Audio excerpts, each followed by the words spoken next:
안녕하세요. 사연에 빠지다의 DJ 민영입니다. 오늘 사연은 정말 충격적인 반전 사연인데요. 과연 사연자님에겐 어떤 일들이 있었던 건지 오늘의 사연 함께 시작해 볼게요.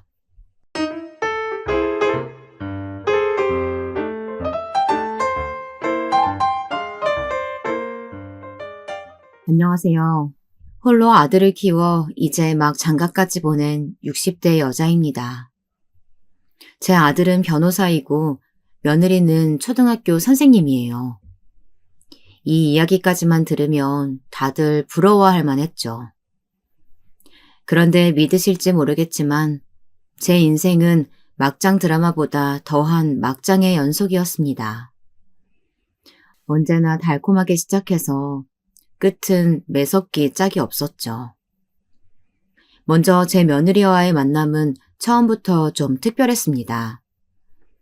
제가 일하던 식당에 혼자 웬 여자 손님이 들어왔는데 주문도 안 하고 제 얼굴을 빤히 바라보다가 제가 말을 걸자 갑자기 급하게 일어나서는 다음에 다시 오겠다고 돌아가더라고요. 아주 잠깐 마주친 것이긴 했지만 아가씨 얼굴이 워낙 하얗고 예쁘장하게 생겨서 저는 오랫도록 기억에 남았습니다. 그렇게 몇 년이 흘렀나요? 아들이 여자친구를 집에 데리고 왔는데 글쎄 식당에서 봤던 바로 그 아가씨를 데리고 왔더라고요. 저는 너무 신기해서 내가 당시에 일하던 식당 위치와 이름을 대며 가게에 온 적 있지 않냐고 물었더니 아가씨는 오래돼서 기억이 안 난다고 하더라고요. 물론 시일이 꽤 됐으니 그럴 수도 있었죠. 하지만 저는 워낙 인상에 남아서 분명하게 기억하고 있었어요. 우리가 이렇게 인연이 되려고 그랬나 봐요. 그날 내가 있던 식당에 웬 아가씨가 들어왔는데 너무 예쁘고 분위기 있어 보여서 내가 인상에 남았었거든. 정말 신기하다. 제가 어머니 안목을 닮았나 봐요. 사람 보는 눈이 똑같네. 저도 소연이 보자마자 한눈에 반했거든요. 저는 아무래도 제 아들과 여자친구가 인연이다 싶어 감회가 새로웠습니다. 그리고 무엇보다 제 아들이 여자친구를 바라보는 눈빛에서 아주 꿀이 뚝뚝 떨어지더라고요. 아들이 행복해하는 모습을 보니 저도 마음이 뭉클하고 너무 좋았습니다.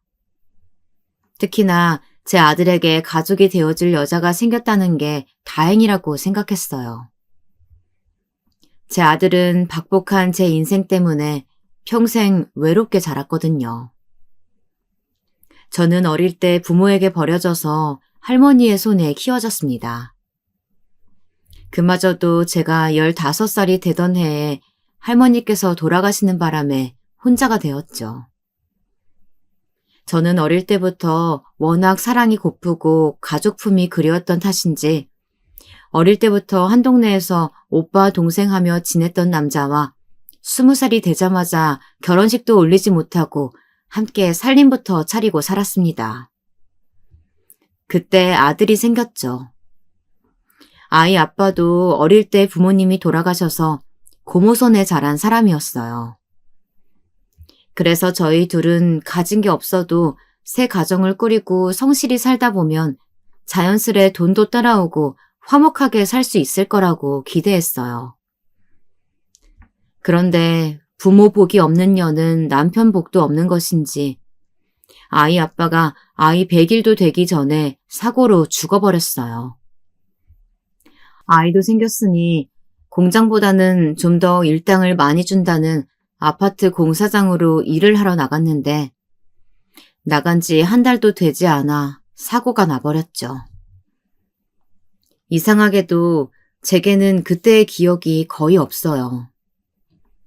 작디 작은 아들을 품에 안고 하루 종일 방에 처박혀서 울기만 했던 기억 말고는 모든 기억이 다 흐릿했죠. 그때 제 나이가 고작 23이었으니까요. 제가 정신이 나가서 울고만 있었는데 품에 안겨있던 아기가 입을 오물거리며 젖을 찾더군요. 그러고 보니 몇 시간을 아이 젖도 안 물리고 기저귀도 갈아주지 않고 있었던 거예요.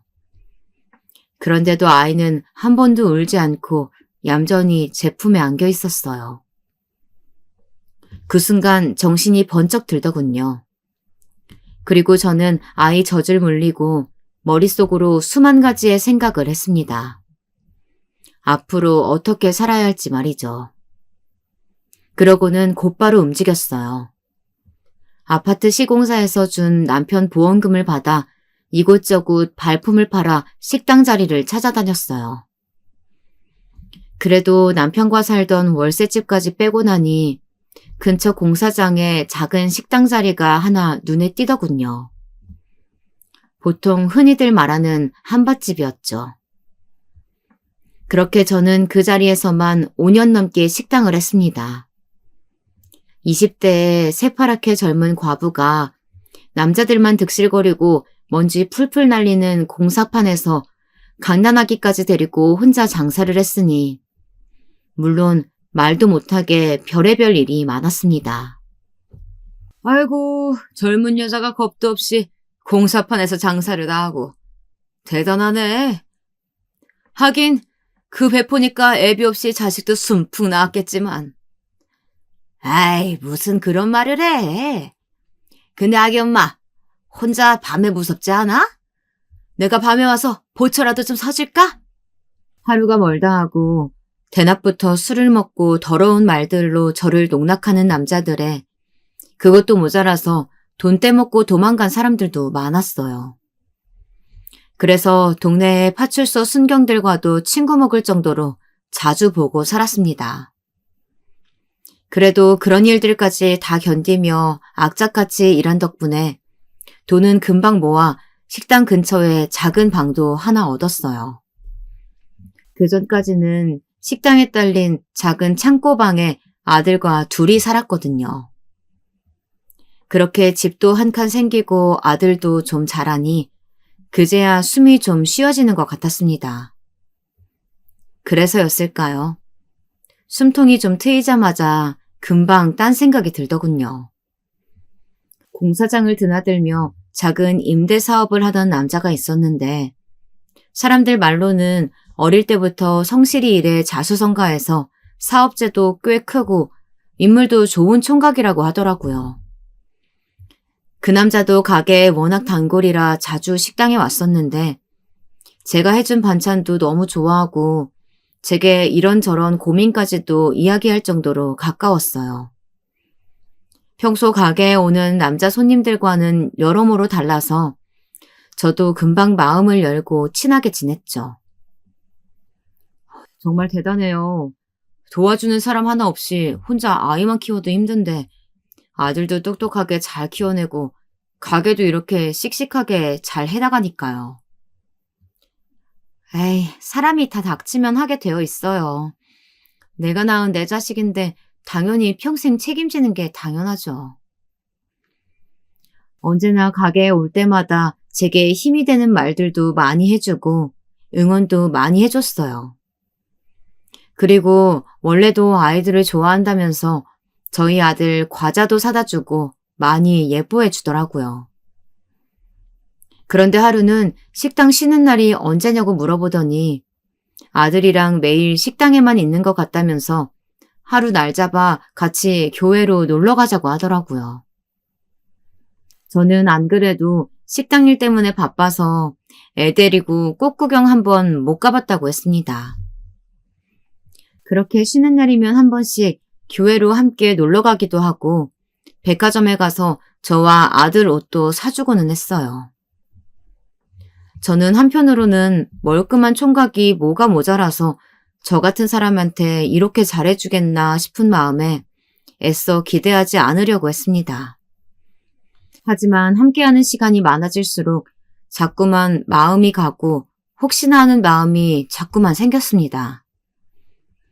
그런데 남자도 저와 같은 마음이었다고 고백을 하더라고요.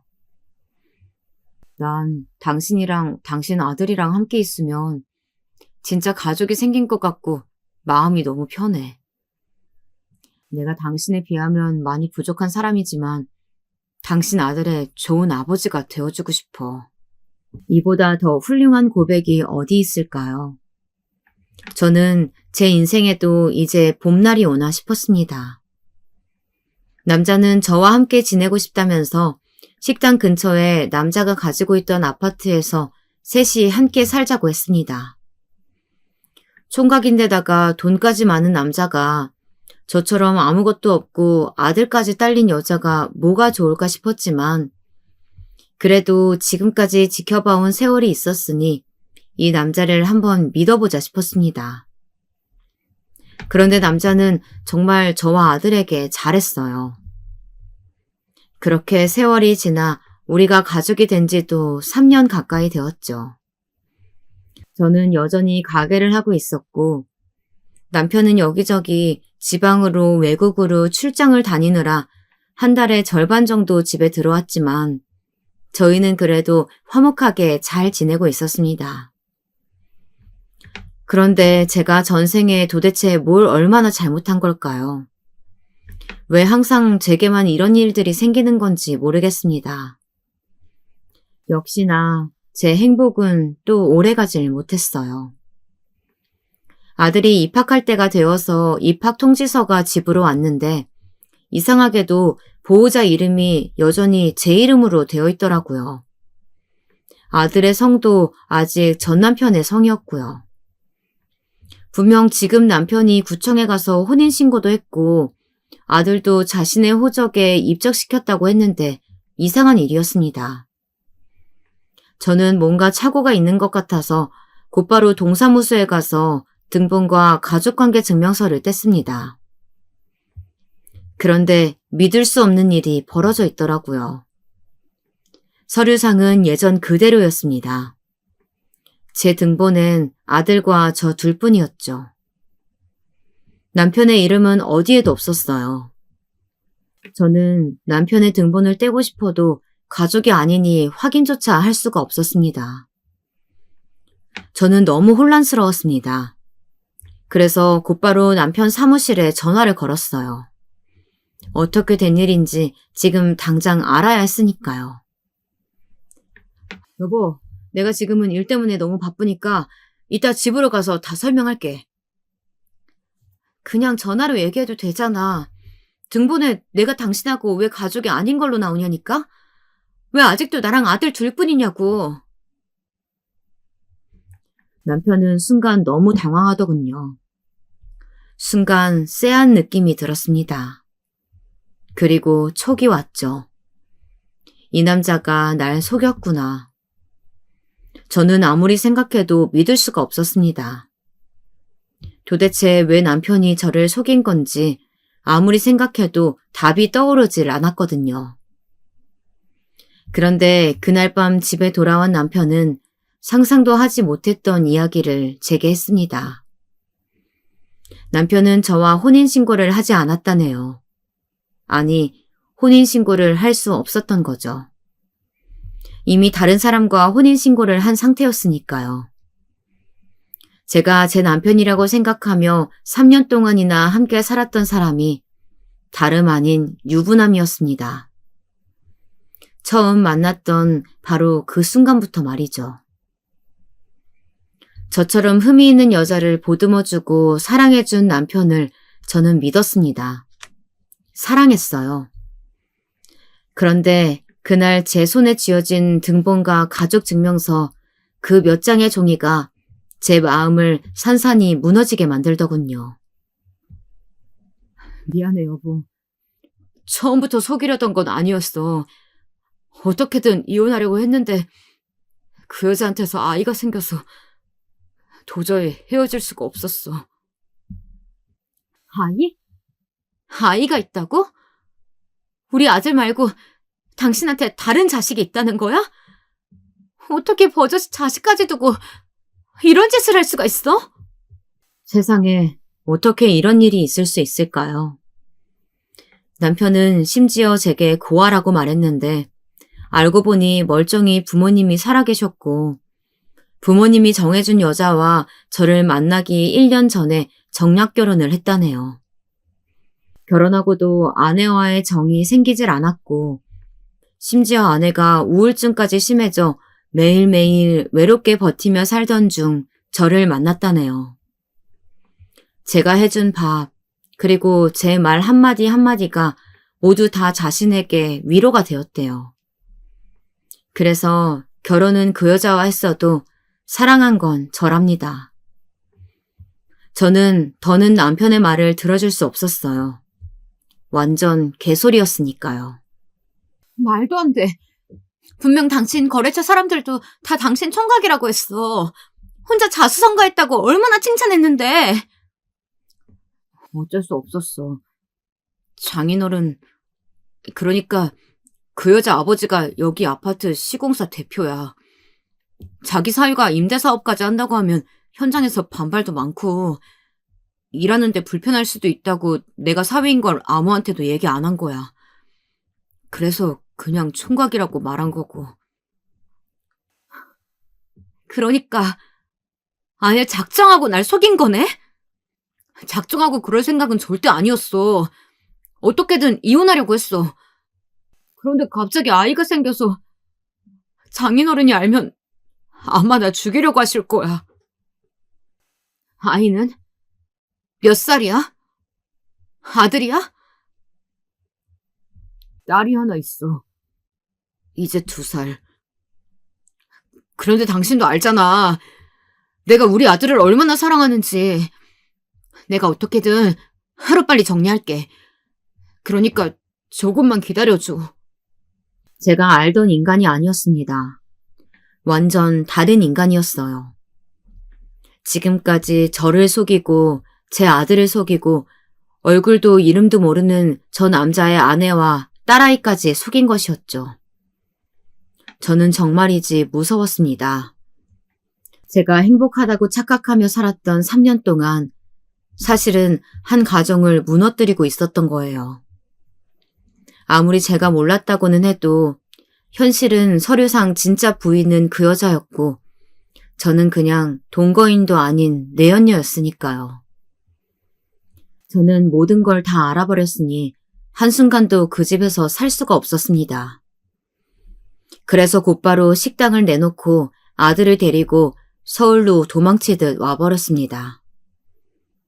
그 남자에게는 일절 연락도 편지 한 통도 남기지 않았어요.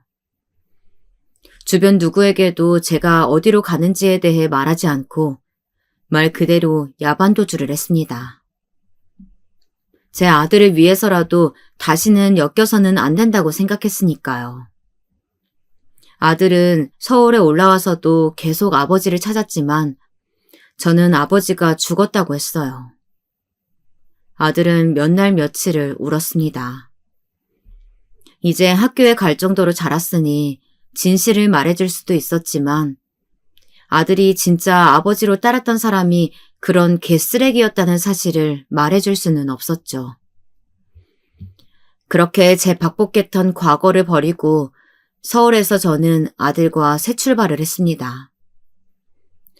학교가 많은 동네에 작은 분식집을 차리고 남은 돈으로 근처에 작은 월세방을 얻었어요. 거기서 아들을 중고등학교까지 다 보내면서 10년 넘게 분식집을 했죠. 정신없이 아들을 키우며 살다 보니 시간이 훌쩍 흘렀어요. 그래도 저는 자식복 하나만큼은 있었습니다. 제 아들은 타고난 머리도 좋은데다가 성실하기까지 해서 공부를 무척이나 잘했어요. 고3 수능 보기 직전에 담임 선생님과 상담을 했는데 담임 선생님 말씀이 제 아들이 법대에 가고 싶어 하는 것 같은데 우선적으로는 등록금이 저렴한 국립대를 생각하는 것 같다고 하더라고요.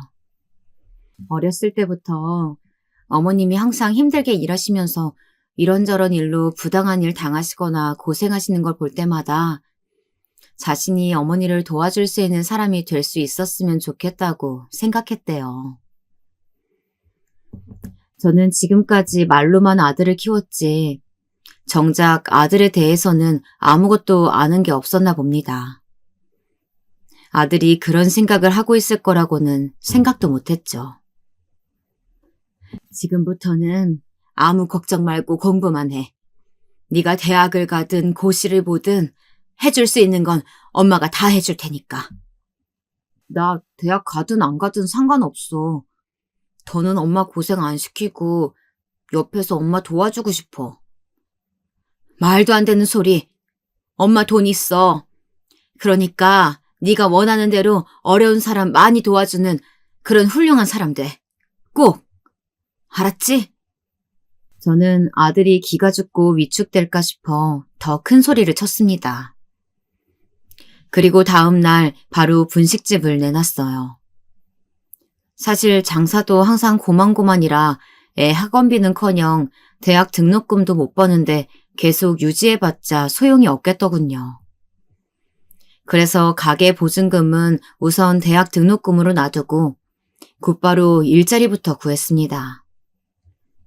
평일에는 건물 청소와 식당 설거지, 서빙을 하루 2탕씩 했고 주말에는 행사장 주방 일을 하면서 짬짬이 가정집 파출부 아르바이트를 했습니다.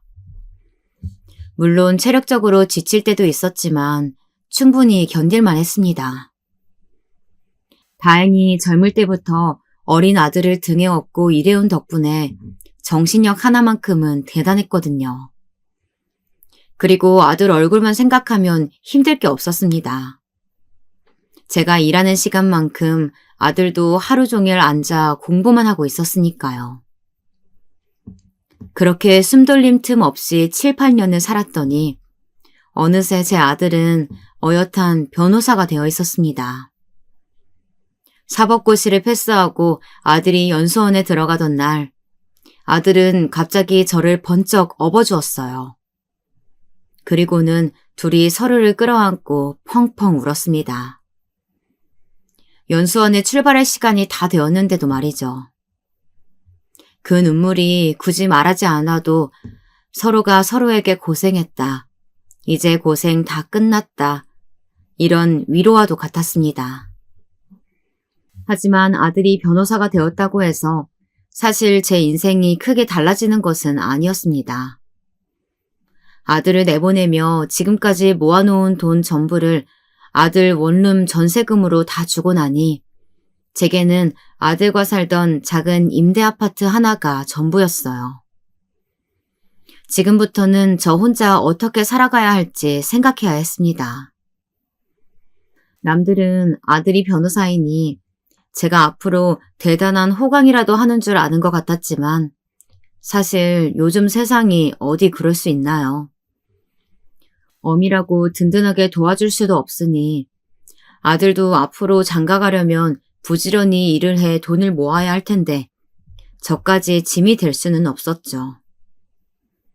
그래서 저는 환갑을 넘기고도 청소일과 파출부 일을 계속했어요. 아들은 언제나 그런 제 걱정뿐이었죠. 평생 하던 일이라 힘들지도 않아. 그러니까 넌 내 걱정 말고 빨리 돈 모아서 집부터 사. 요즘 아무리 직업이 좋아도 집 없으면 여자들이 시집 안 오려고 한대. 아직 여자친구도 없는데 무슨 결혼이요. 그리고 저는 돈보다 제 도움이 필요한 사람들을 위해서 선한 영향력을 만들어내는 변호사가 되고 싶어요. 그래, 우리 아들 원하는 대로 그런 좋은 변호사 돼. 아무튼 우리 아들이 제일 멋지다니까. 제 아들이라서가 아니라 참 성품이 따뜻한 아이였어요. 참 잘 키웠다 싶었습니다. 그렇게 시간이 흘렀고 어느새 아들도 제법 변호사 태가 나더군요. 한 번씩 제 통장에 용돈도 두둑히 넣어주고 맛있는 식당에도 가서 비싼 밥도 사줄 정도로 말이죠. 그러다 처음에 말한 대로 제가 일하던 식당에서 분명 본 적이 있었던 그 예쁜 아가씨를 여자친구라며 아들이 집에 데려왔더라고요. 처음 봤을 때부터 이상하게 정이 가고 마음이 갔습니다. 거기다 무엇보다 중요한 건 제 아들이 너무 좋아하는 게 다 보였어요. 임자를 만났다 싶었습니다. 저는 자연스레 부모님에 대해 물었습니다. 그런데 아들 여자친구는 조금 머뭇거리더라고요. 그래서 저는 무슨 사연인지는 몰라도 편하게 이야기하라고 했습니다. 사실 제 아들도 아버지 없이 제가 혼자 길렀고, 저도 어릴 때부터 부모 없이 할머니 손에 자라 언제나 어른들이 부모님에 대해서 묻는 질문에 머뭇거리곤 했었으니까요. 소연이는 부모님이 어릴 때 헤어지시고 어머님이 일찍 돌아가셔서 계속 외가댁에서 자랐대요. 아이고, 그랬구나. 할머니, 할아버지가 대단하시네. 이렇게 예쁘고 바르게 키워주시고. 소연이의 부모님은 소연이가 아주 어릴 때 이혼을 하셔서 어머니와 함께 외가댁에 들어가 살았답니다. 외할아버지께서 지방에서 꽤 큰 사업체를 운영하셔서 그래도 어머니와 소연이를 걷어주실 수 있을 정도가 되셨다네요. 그런데 이혼 이후 어머니께서 급격히 건강이 나빠지셨고 얼마 뒤 돌아가셨다더군요. 저는 소연이도 우리 아들만큼이나 어린 나이에 마음고생을 많이 했겠다 싶어 안쓰러웠습니다. 둘 다 형제도 없고 어릴 때부터 많이 외로웠을 테니 저는 앞으로 서로 아껴주며 잘 살라고 했습니다. 그런데 아들이 수연이네 집에 인사를 다녀와서도 결혼 얘기가 없길래 제가 무슨 일이 있냐고 물었더니 아들은 별일 아니라면서 둘 다 일이 바빠서 좀 정리되면 날짜를 잡기로 했다고 하더라고요. 그런데 제가 보기엔 아무래도 소연이네 집에서 결혼을 반대하시나 싶었어요. 아들 얼굴이 영 좋지 않았거든요. 물론 아들은 항상 일이 바빠서라고 했지만 제가 제 아들인데 모를 리 없었죠. 그래도 아들과 소연이의 사이는 여전히 좋은 것 같았습니다. 바쁜 와중에도 자주 데이트도 하고 여행도 다니는 것 같더라고요. 그러다 얼마 지나지 않아 결혼 허락을 받았는지 상견례 날짜가 잡혔다고 하더군요. 저는 아무래도 제가 해줄 수 있는 게 많지 않아 사실 부담은 있었습니다. 그런데 상견례 자리에서 소연이 외조부의 말씀에 더 주눅이 들었죠. 변호사라길래 기대 좀 했는데 요즘은 귀한 개천에서 용난 케이스더군요. 어머님이 아들 뒷바라지 하느라 아주 고생이 많았겠어요. 지방에서 꽤 잘 나가는 분이라는 얘기는 들었지만 말 하나하나에 다 뼈가 박혀있는 것 같았습니다. 아주 제 마음을 콕콕 쑤시더군요. 남들 다 있는 그 흔한 차 한 대도 없을 테니 집이 있을 리야 당연히 없을 테고 어차피 둘이 좋아 결혼한다는데 괜히 기싸움 하지 마시고 집은 저희 쪽에서 준비하겠습니다. 아닙니다. 크고 좋은 집은 아니어도 그래도 집은 남자가 준비해야죠. 걱정 마세요. 제가 아들과 상의해서. 아닙니다. 저한테는 하나밖에 없는 아주 귀한 소녀예요.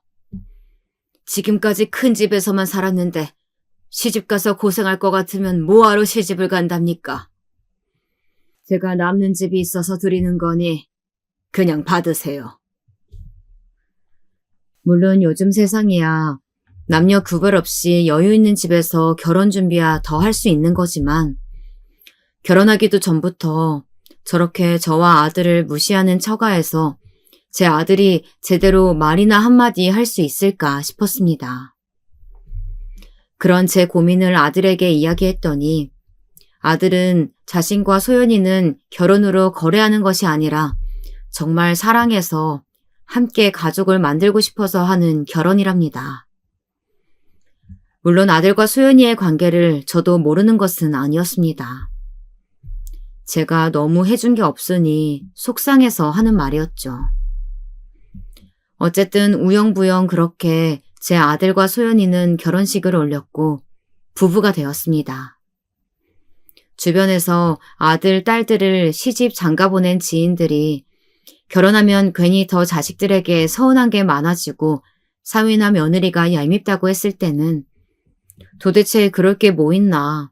저들끼리 싸우지 않고 행복하게만 살아주면 부모로서 그것만으로도 고맙지 않을까 싶었습니다. 그런데 저도 평범한 시어머니였나 봅니다.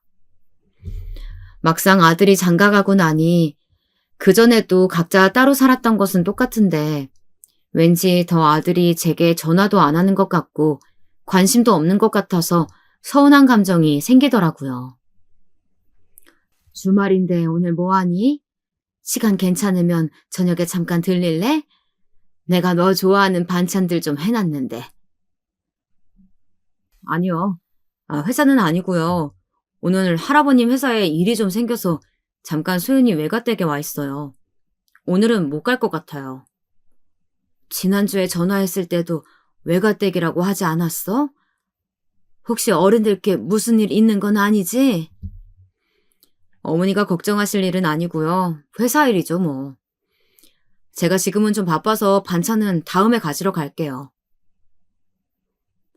아들 며느리 둘 다 평일에는 출근하느라 바쁘니 주말에나 잠깐 얼굴이라도 볼 수 있을까 싶어 전화하면 언제나 아들은 소연이네 외가댁에 가 있는 것 같았습니다. 사실 제가 걱정했던 부분이 이런 것들이었어요. 워낙 소연이네 외가댁에서 경제적으로 도움받은 것이 많다 보니 이런저런 일로 끌려다닐 일이 많겠다 싶었죠. 저는 그래도 제가 어미이고 제 아들 일이니 걱정되는 마음에 결혼하고 처음으로 소연이에게 전화를 걸었습니다. 결혼 준비할 때도 겪어보니 애가 제가 기대했던 것처럼 싹싹한 아이는 아니더군요. 생각보다 좀 무뚝뚝했어요. 그래도 결혼하고 한 가족이 되면 좀 다를 줄 알았는데 결혼하고 나서도 한 번 집에 놀러 오거나 안부 전화를 한 적도 없었죠. 거기다가 결혼 이후 처음 걸려온 시어머니의 전화에 소연이는 대뜸 무슨 일이시냐고 묻더라고요. 순간 저도 모르게 기분이 좀 상했습니다. 요즘 젊은 사람들이야 워낙 예전 며느리들처럼 매일 문안 인사나 안부 전화하는 시대는 아니라고 해도 시어머니와 통화를 하면 아무리 궁금한 게 없고 할 말이 없어도 식사는 하셨는지 별일 없으셨는지 묻는 게 순서 아닌가요? 가족끼리 꼭 일이 있어야 전화하니? 그리고 아무리 바빠도 시어머니가 혼자 사는데 한 번씩 전화는 해야지. 어쩜 그렇게 통 소식이 없어. 제가 요즘 새학기라 일이 많아서 정신이 없었어요. 그래, 너도 일하랴 살림하랴 바쁘지? 나는 다름이 아니라 애가 요즘 회사 일로 통 바쁜 것 같은데 쉬는 날만이라도 좀 쉬어야지. 주말에도 맨날 뭐가 그렇게 바쁜지 통 집에 없더라고. 어머니, 혹시 오빠가 저번에 저희 할아버지 댁에 가 있느라 반찬 가지러 못 가서 서운해서 그러세요? 제 딴에는 아들이 걱정돼서 한 얘기였는데 소연이는 듣기 불편했는지 단번에 목소리가 달라지더군요. 서운해서 그런 게 아니라 애가 매일 바쁘게 일하는데 너무 쉬질 못하니까 걱정돼서 그러지. 걱정 마세요. 오빠도 힘들고 무리면 당연히 안 가죠. 그리고 저희 외가댁에 일하러 가는 것도 아니고 오빠도 아버지가 안 계셔서 그런지 저희 외할아버지랑 바둑도 같이 두고 골프도 같이 다니는 게 재밌나 봐요. 이젠 제가 없어도 혼자 가는데요, 뭘. 이야기를 듣고 보니 아들도 소연이네 어른들께 잘하고 싶은 마음에 부단히도 노력 중인가 싶어서 더 안쓰럽더군요. 그래서 저는 알겠다고 하고 그냥 전화를 끊었습니다. 마음은 씁쓸했지만 어쩌겠어요. 아들이 선택한 인생이니 저는 그냥 지켜봐 주는 거 말고는 해줄 수 있는 게 없었죠. 그런데 그 씁쓸함은 금세 제게 상처로 다가왔습니다. 다음날 파출부 일을 나가 한참 반찬을 만들고 있는데 아들에게 전화가 왔더라고요. 저는 기쁜 마음으로 전화를 받았죠. 그런데 아들은 다짜고짜 제게 화를 내더군요. 다른 모자지간들은 어떨지 몰라도 저와 아들 사이에는 난생 처음 있는 일이었습니다. 아들은 제게 소연이한테 전화해서 도대체 뭐라고 한 거냐고 따져 물었죠. 내가 소연이한테 무슨 말을 했냐니. 왜 소연이가 내가 저더러 뭐라고 했대? 며느리가 돼서 안부 전화도 안 하고 저 쉬는 날 왜 못 쉬게 외갓댁까지 가서 고생시키냐고 하셨다면서요. 그래, 그렇게 말했어. 근데 맞잖아.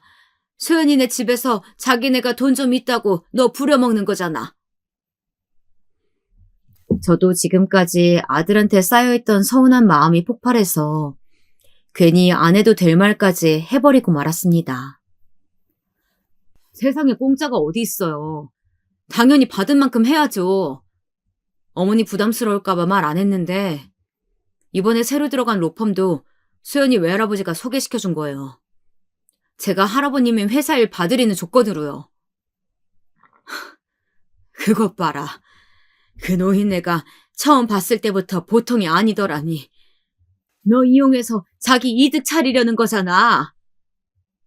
그게 뭐 어때서요? 제가 잘 살면 어머니도 좋으시잖아요. 아무튼 앞으로 소연이한테 전화하지 마세요. 뭐? 너 처가가 좀 잘 산다고 이제 아예 처가에 말뚝이라도 박은 거야? 시어미더러 며느리한테 전화도 하지 말라니. 그런 막말이 어디 있어. 어머니는 절대 다른 시어머니들처럼 안 한다면서요. 근데 막상 며느리 보니까 마음이 달라지세요? 저 소연이 없이는 못 살아요. 그러니까 해준 것도 없이 괜히 시어머니 흉내 내지 마세요. 저는 제 아들이 맞나 싶었습니다. 제 아들이 제게 저런 말을 했을 리 없었으니까요. 저는 도저히 믿어지지 않아서 남의 집 주방에서 겉절이를 담그다 말고 눈물을 펑펑 쏟았습니다. 원래 요즘 아들들은 장가가면 며느리한테 아들 뺏기는 거라더니 그 말이 딱 맞았습니다. 역시나 저도 제 아들을 며느리에게 뺏긴 게 확실하더군요. 그러다 결혼하고 첫 명절을 앞두고 며느리가 웬일로 제게 전화를 했길래 무슨 일인가 했더니 친정 어머니 제사가 있어서 자기들은 외갓댁에 먼저 들려야 한다고 하더군요. 물론 전에 있었던 일도 있었으니 저도 서운한 마음이야 있었지만 그래도 소연이 외가 어르신들을 생각하면 자식 먼저 보낸 부모로서 딸 제사를 직접 지내시는 게 얼마나 속상하실까 싶기도 하더군요. 그래서 며느리에게 그렇게 하라고 했습니다. 그래도 어쨌든 우리 집도 남편 제사가 있으니 명절 당일 아침에는 오라고 일렀죠. 그런데 소연이는 분명 알겠다고 해놓고서는 명절날 점심때가 될 때까지 연락도 없이 오지도 않더군요. 외갓댁에 있는 걸 뻔히 아는데 전화는 하지도 못하겠고 저는 마음만 급했어요. 결국 아들과 며느리는 그날 저녁때가 다 지나서야 집에 왔더군요. 아들은 외할머니께서 너무 우셔서 그냥 오기가 힘들었다고, 그래서 저녁까지 먹고 왔다고 죄송하다고는 했지만 이미 마음에 생긴 원망은 쉽게 가라앉지 않았습니다. 아무리 그래도 시댁 제사에 반나절이나 늦게 오는 며느리가 어디 있니? 너희 아버지는 배만 굼다 그냥 가셨겠다. 어머니, 우리가 놀다 온 것도 아니고 친정 제사 때문에 그런 건데 좀 이해 좀 해주세요. 수연이도 마음 좋지 않은데 여기까지 왔잖아요. 아들은 이 상황에서도 제 마누라 편만 들더군요. 오늘 같은 날 돌아가신 어머니가 생각나서 얼마나 속상하겠냐고요. 저는 기가 차서 말이 나오질 않았습니다. 제 아들도 장가가더니 다른 사람들과 다를 게 없었어요. 아들 눈에는 제 마누라만 안쓰럽지 그 어린 나이에 과부가 되어서 평생 자식만 바라보고 키우느라 이렇게 늙어버린 어머니는 안쓰럽지 않은 것 같았죠.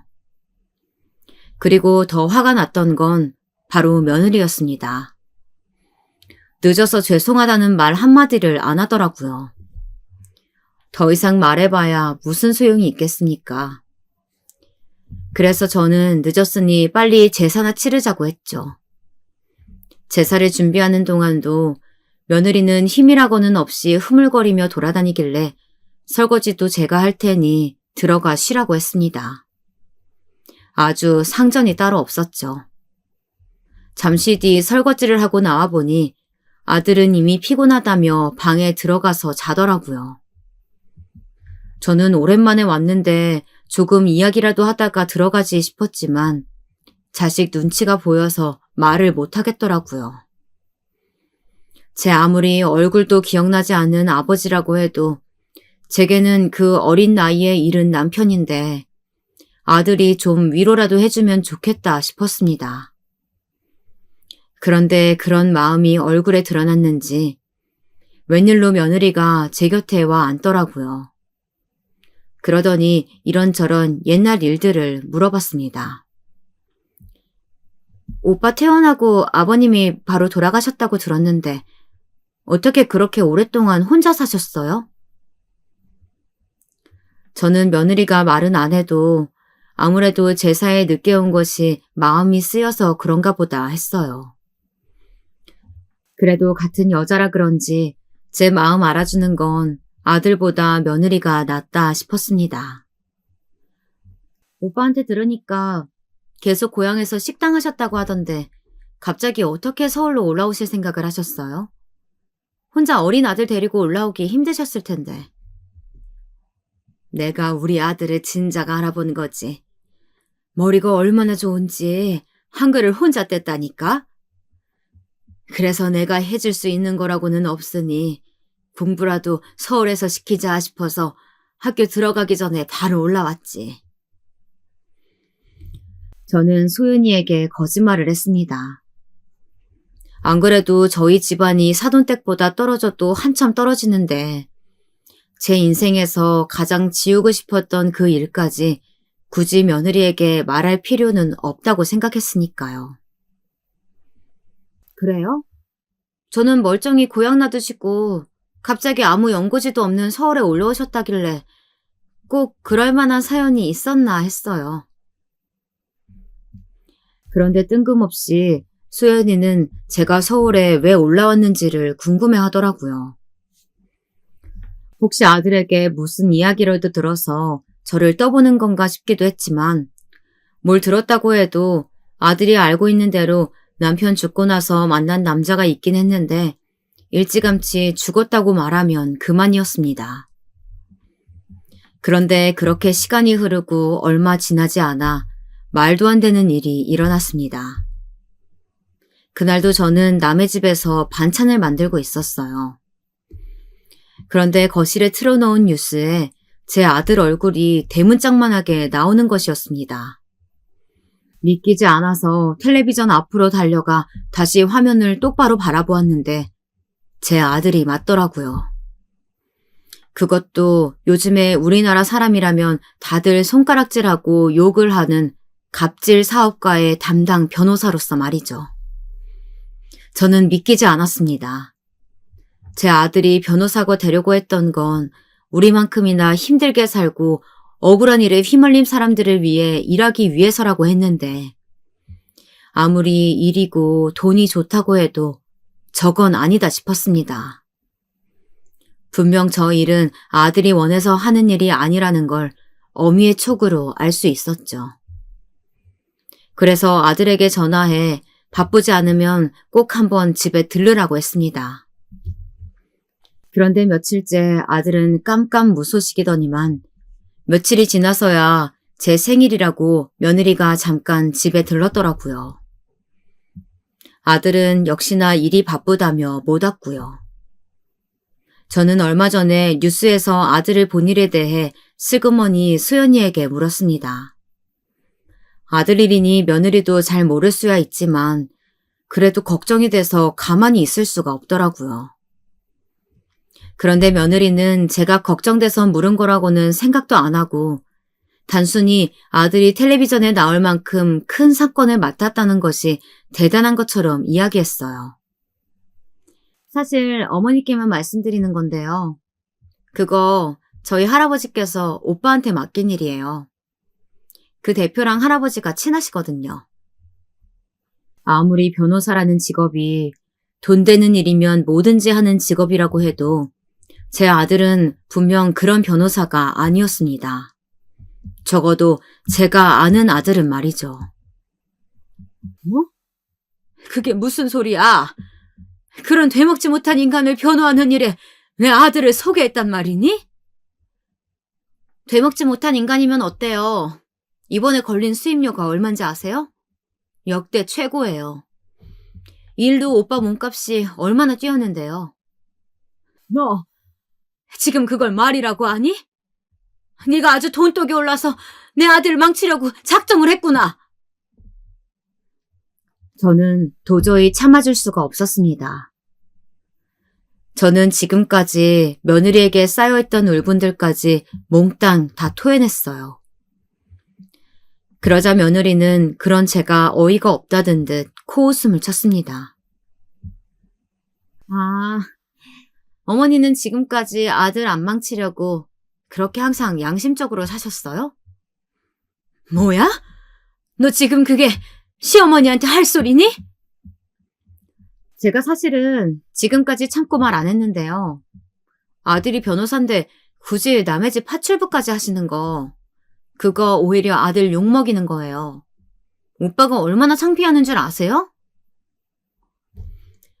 며느리는 제 할 말만 다 해놓고는 그만 가보겠다며 자리를 박차고 일어나더니 생일 선물로 샀다고 외투가 담긴 백화점 쇼핑백을 던져놓고 가버렸습니다.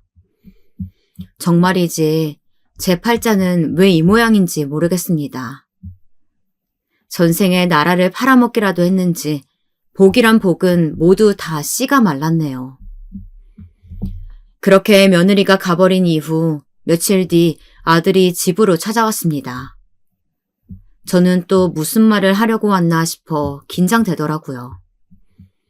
분명 며칠 전 며느리랑 저랑 있었던 일 때문에 왔을 텐데 말이죠. 저는 이미 상처받을 준비를 하고 있었습니다. 그런데 아들의 반응은 제가 생각한 것보다 훨씬 더 충격적이었어요. 다짜고짜 두꺼운 봉투를 하나 건네더군요. 저는 이게 뭐냐고 물었어요. 돈이에요. 이 정도면 이 근처에 작은 가게 하나는 하실 수 있을 거예요. 어머니 예전에 학교 앞에서 분식집 하실 때 좋으셨다면서요. 한번 알아보세요. 아이고 됐어. 엄마도 돈 버는데 무슨 돈을 주고 그래. 너 써. 이거 그냥 돈 아니고 위자료 같은 거예요. 그러니까 그냥 받으세요. 그리고 이제 다신 어머니 찾아오지 않을 거예요. 뭐 위자료? 너 지금 엄마한테 무슨 소리라는 거야? 설마 며느리한테 잔소리 좀 했다고 지금 이러는 거야? 아들은 다짜고짜 다신 저를 보러 오지 않겠다네요. 그러니까 아예 저와 인연을 끊겠다는 얘기였죠. 아무리 며느리가 뭐라고 했어도 우리 모자가 어디 보통 모자 사이입니까? 아들이 결혼하기 직전까지 이 세상에 아들과 저 단 둘뿐이었는데 어쩜 결혼하자마자 저렇게 180도 변해서는 저런 소리를 할 수 있는 건지 기가 찼습니다. 그런데 바로 조금 전까지 차분했던 아들이 갑자기 어깨를 들썩거리며 눈물을 꾹 참는 것 같았습니다. 나도 변호사만 되면 금방 엄마 호강도 시켜주고 사람들 앞에서 떵떵거리며 살 줄 알았어요. 근데 막상 변호사가 돼도 달라지는 게 하나도 없어요. 다 윗배 있고 집안 빵빵한 애들이 그 연출로 다 출세하는 거더라고요. 제 아들 녀석은 지금까지 힘들고 서글픈 마음을 얼마나 꾹꾹 누르며 살았는지 아주 펑펑 울며 울분을 토해내더군요. 그런데 소연이랑 있으면 달랐어요.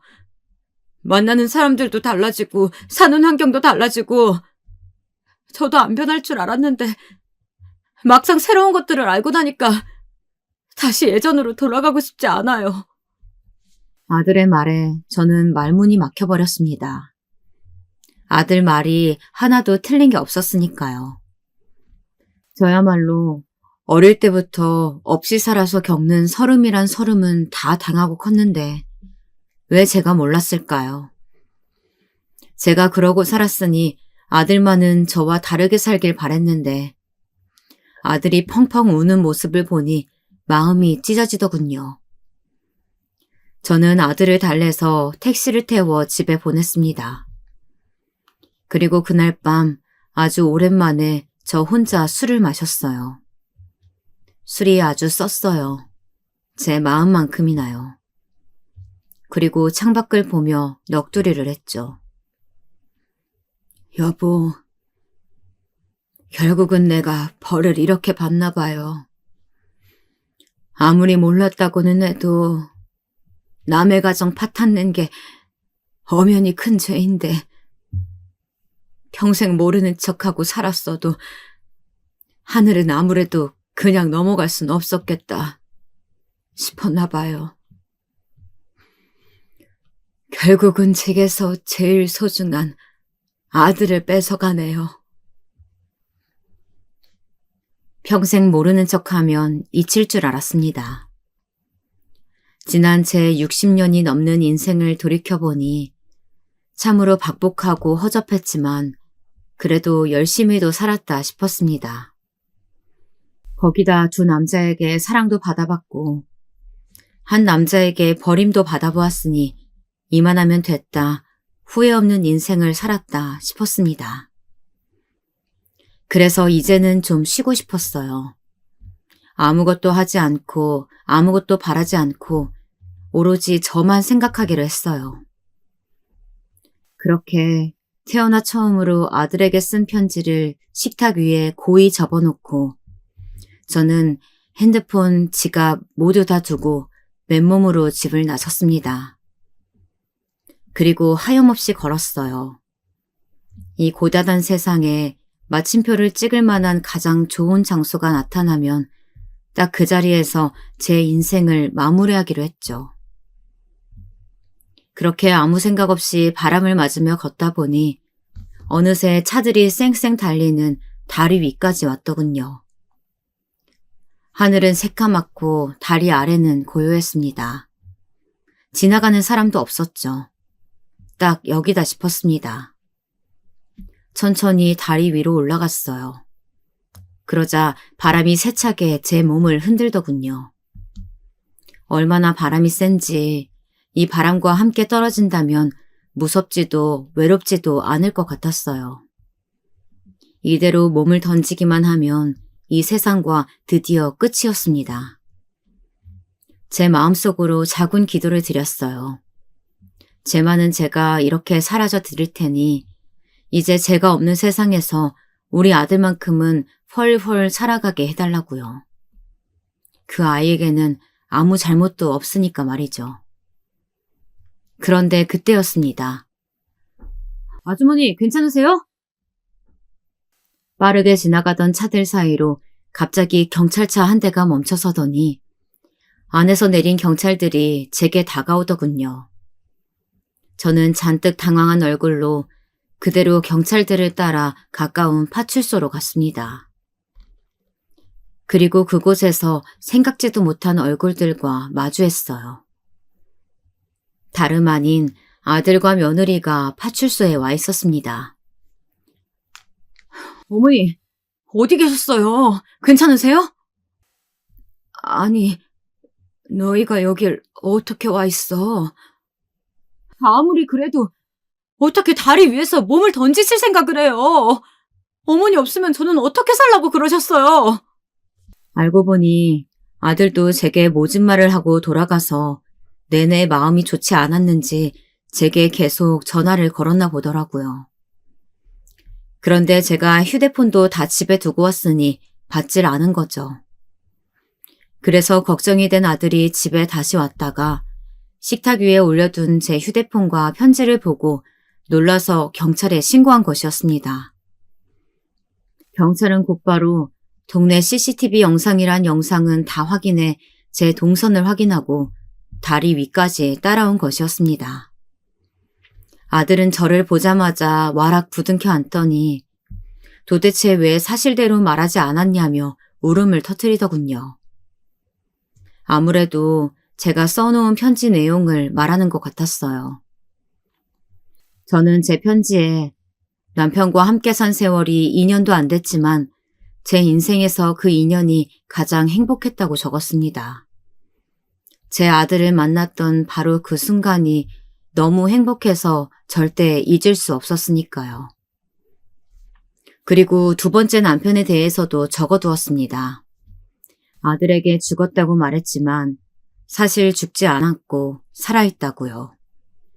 그 남자가 제게 유부남임을 속였기 때문에 저는 그 사실을 알자마자 도저히 그곳에서는 살 수 없어 서울로 도망쳐 온 것이라고 말이죠. 때론 없어도 너무 없어서 아들 학교 급식비도 내기 힘들 정도로 힘든 순간도 있었는데 그때 제가 양심을 저버리고 그 남자의 첩자리라도 지켜내서 아들을 키워냈다면 오히려 아들에게는 그것이 지금보다 더 낫지 않았을까 라는 생각까지도 수도 없이 해왔다고 솔직하게 적었습니다. 제가 이렇게 못난 사람이라 아들에게는 절대 도움이 될 만한 어미가 아니니 제가 세상을 떠나도 절대 슬퍼하지 말고 행복하게 살라고 했어요. 그런데 그때였습니다. 생각지도 못한 일이 제 앞에서 벌어지고야 말았어요.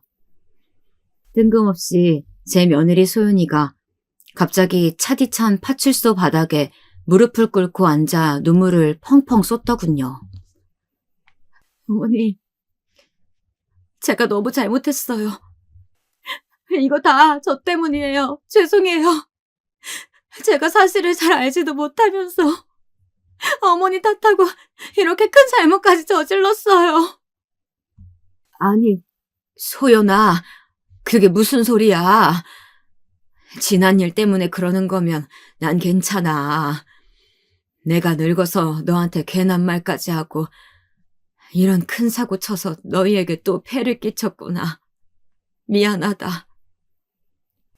그런 게 아니에요. 사실은 제가 어머님을 불행하게 만든 바로 그 남자의 딸이에요. 뭐? 누구? 네가 누구 딸인데? 어머니, 수연이가 새아버지, 그러니까 어머니를 속인 그 유부남의 친딸이에요. 저도 안 지 얼마 안 됐어요. 남편도 없이 30년을 아들 하나 바라보며 살다 보니 산전수전에 공준전까지 웬만한 막장은 다 겪으며 살아왔다 자부했는데 제가 인생을 얕잡아 봤나 봅니다. 막장에는 끝이 없더군요. 제 인생은 말년까지도 아주 별의별 일이 다 생기다 못해 파란만장 그 자체였습니다. 글쎄, 수연이가 저를 속인 그 나쁜 놈의 딸이었다네요. 제가 아들을 데리고 서울로 올라오고 나서 그 남자는 저를 수소문했지만 결국 찾지 못했고 결국은 다시 자신의 가정으로 돌아가긴 했나 보더라고요. 그런데 세상에는 역시 영원한 비밀이란 없나 봅니다. 저와 아들 그리고 그 남자 함께 찍은 사진을 아내에게 들켰고 결국은 아내가 있는 상태로 바람을 폈다는 사실을 걸려 이실직고 했다네요. 그 이후로 결국 두 사람은 이혼했대요. 그런데 아무래도 제가 유부남임을 모르고 함께 살았다는 것은 남자가 말을 하지 않아서 가족 중 누구도 몰랐답니다.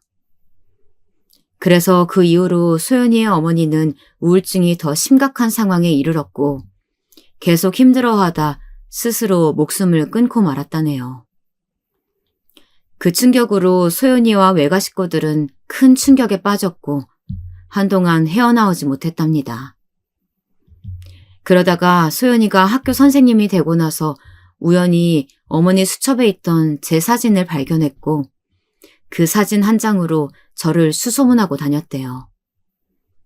자신의 어머니는 그렇게 비정하게 세상을 떠났는데 제가 어떻게 사는지 너무 궁금해서요.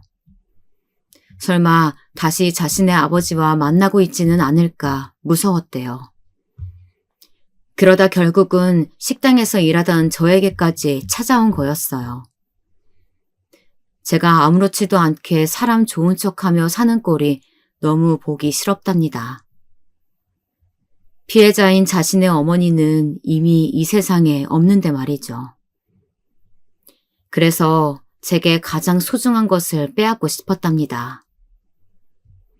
그래서 외할아버지에게 이 일을 부탁했고 제 아들에게까지 접근한 것이었어요. 아무리 그래도 복수를 하겠다고 내 아들한테 접근해서 결혼까지 했다는 거야? 우릴 속이려고? 사실 결혼까지 할 생각은 절대 아니었어요. 원래 계획은 관심 있는 척 접근만 해서 곤란하게 만들어서 변호사 일 못하게 만들 생각이었어요. 그런데 말도 안 되게 소연이는 제 아들을 진심으로 사랑하게 돼버렸답니다. 어느 막장 드라마와 같은 말이죠. 그래서 외할아버지의 반대에도 어떻게든 과거를 잊고 제 아들과 잘 살아보려고 했는데 아무리 저와 마주치지 않고 살아보려고 해도 그게 쉽지 않았답니다. 제 아들이 워낙 효자여서요. 그리고 외할아버지는 자꾸만 제 아들을 망하게 하려고 하셨답니다. 처음엔 사람도 소개해주고 로펌도 소개해주시길래 이제 좀 마음을 여시나 보다 했더니만 그게 다 사실은 할아버지의 큰 그림이었답니다. 수연이도 최근에서야 알았는데 애초에 제 아들을 로펌에 소개한 이유가 뉴스에 나왔던 갑질 대표 건 때문이었습니다. 갑질 대표가 워낙 사고도 많이 치고 문제가 많은 사람이라 그 대표의 부모까지도 이미 손을 다 뗀 상태여서 사실 수임료도 건질 수 없었고 로펌 이미지에도 굉장히 안 좋은 사건이라 로펌 입장에서는 누군가가 책임지고 그 갑질 대표와 함께 나락으로 떨어져 줄 변호사가 필요하던 차였답니다. 그래서 마침 할아버지께서 그 구실로 로펌 대표와 손을 잡고 그 갑질 대표 사건을 제 아들에게 맡겨 다 뒤집어 씌우고 망하게 할 생각이셨대요. 그런 상황까지 되어버리자 수연이도 이대로는 도저히 안 될 것 같아서 제 아들에게 자신이 알고 있던 모든 사실을 말했답니다. 아들은 저와 새아버지 사이 진실을 전혀 모르고 있었으니 수연이의 말을 온전히 믿을 수밖에 없었던 거죠. 그래서 아들은 저와 인연을 아예 끊으려고 했던 거였습니다. 제게 모진 말을 하고 돈봉투까지 주면서 말이에요. 그렇게 해서라도 소연이와의 사랑을 지키고 싶었고 자신이라도 평생을 소연이와 외가 식구들에게 사죄하는 마음으로 살다 보면 언젠가 어르신들도 이해해 주실 거라고 생각했다네요. 얘기를 들으면 들을수록 수연이도 제 아들도 지금까지 얼마나 힘들었을지를 생각하니 제가 다 너무 미안해서 눈물이 날 것 같았습니다. 그런데 이미 파출소 안은 울음바다가 되어 있었어요. 우리 아들, 이제 보니 아주 울보네 울보야. 사내 놈이 툭하면 그렇게 울어서 어떡해. 앞으로 우리 소연이가 고생이 많겠다. 죄송해요, 어머니. 제가 잘못했어요. 엄마, 너무 죄송해요. 앞으로 제가 정말 잘할게요. 아들과 며느리가 제게 다가와 저를 꼭 안아주었습니다. 정말 지금까지의 제 인생은 너무나도 고단한 인생이었습니다. 그래도 돌고 돌아 결국엔 아들과 며느리 품에 안겼네요. 물론 하마터면 큰일을 치를 뻔했지만 이렇게라도 진실이 밝혀지고 모든 오해가 풀려서 다행이다 싶었습니다.